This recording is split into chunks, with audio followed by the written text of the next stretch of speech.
Hey guys! Welcome to Couple. Please like and subscribe if you like the video. Bohemian Rhapsody rallied a little over the weekend, earning $30 million in its second Friday Sun frame to get over the $100 million domestic milestone. That's a 40% drop from its larger-than-expected $51 million launch, and a superb 3.52x weekend multiplier. The film played around 3% better among those under 25 and 3% better than those 18 to 34 on this weekend than it did last weekend, which may slightly explain the Saturday upturn. Anyway, the film has now earned $100 million in 10 days of domestic release and has earned a whopping $185 million overseas thus far on a $55 million budget. That 40% drop is a better hold than Straight Outta Compton, minus 56% from a $60 million launch, and not much bigger of a drop than A Star Is Born, minus 33% from a $43 million launch.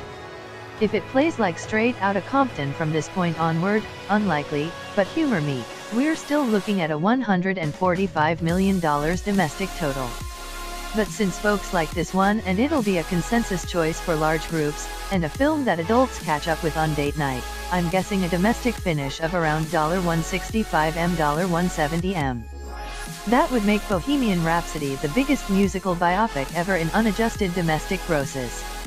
The $55 million budgeted Bryan Singer directed, with a little help from Dexter Fletcher, Freddie Mercury flick has also earned a whopping $225 million worldwide. Once it gets past $124 million domestic, it'll be the biggest Lugia-themed movie of all time. If it gets past $170 million, like if Rami Malek may end up in the Oscar race, it'll be the third biggest even when adjusted for inflation, behind Interview with the Vampire, $106 million in 1994/$230m adjusted, and The Birdcage, $124 million in 1996/$256m adjusted. Speaking of overseas, the film earned another $63 million in 35 markets outside of North America to bring its global Cume to a jaw-dropping $285 million worldwide. So, yes, this one is coasting over $300 million and may crack $400 million by the end. Of note, it went up 44% in South Korea, $7 million, on its second weekend and dropped just 16% in the UK for a $6.3 million third weekend gross. The overall hold was minus 15% worldwide, with 5 territories going up from last weekend. The film opens in India on November 16th, Italy on November 28th and South Africa on November 30th.